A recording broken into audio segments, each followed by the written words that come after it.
Now, our girl, Lisa. Oh, yeah. So how about she had a date right here in Leimert Park recently at the Lucy Florence Coffee House. And she asked the question, would you date a bisexual man? On this edition of Straight Talk. Can't wait to see this. Oh, boy. I guess you could say he had me at hello.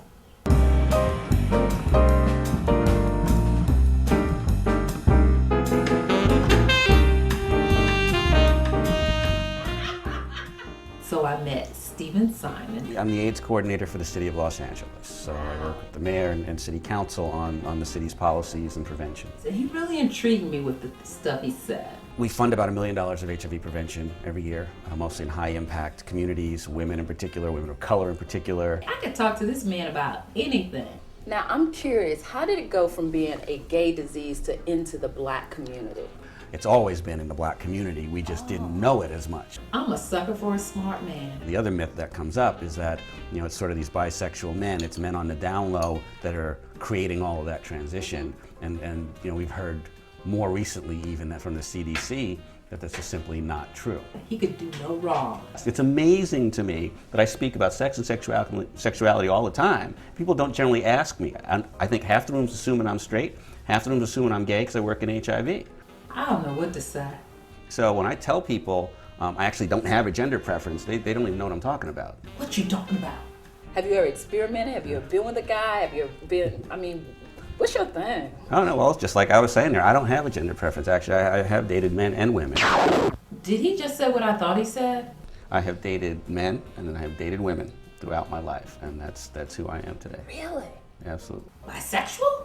So, like most people who say they're gay, say they knew when they were kids. So when did you know you like boys and girls? I knew as a kid. Really? Absolutely. There's no question in my mind. This is a first for me. Somebody actually not lying on the first day. So you played with Barbie and Ken? Straight people don't seem to understand it, and gay people don't seem to understand it sometimes. Well, it kind of comes back to this down low myth.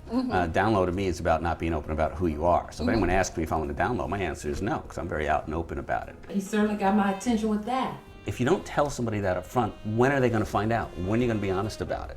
It's going back into hiding who you are, and I know I personally can't do that. I wanted to hear what he had to say.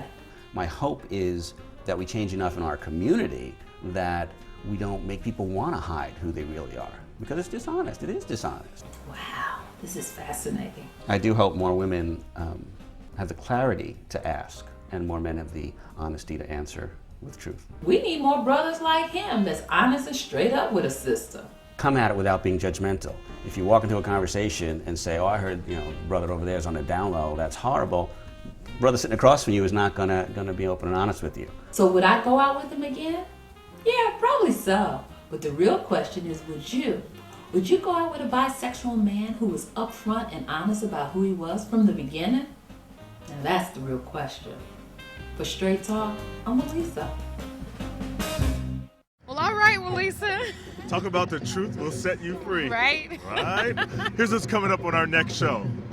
On the next No More Down Low, a black history lesson like none other. It's a rare historical collection of photographic images of same-gender loving men of color like you've never seen them before.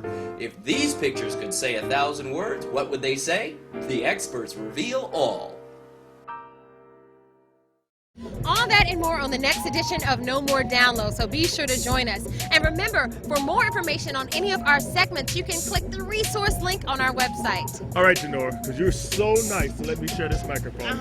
I hooked you up. Yeah? Phillips Barbecue, right here, Leimert Park, got you all kinds of food. That's what I'm talking about. Got some ribs, some chicken, some coleslaw, mac and cheese. Yeah, you can come back anytime, Kendall. But don't even worry about eating it, because you know what? We're What? going to hit that drum circle over there. We're going to work it out. That's what's up. That's what I'm talking about. All right, so from Leimert Park in Los Angeles, California, reminding you to spread love and not hate, I'm Janora McDuffie. I'm Kendall Hogan, and thank you for joining us. See you next time. Let's eat. Let's eat. All right.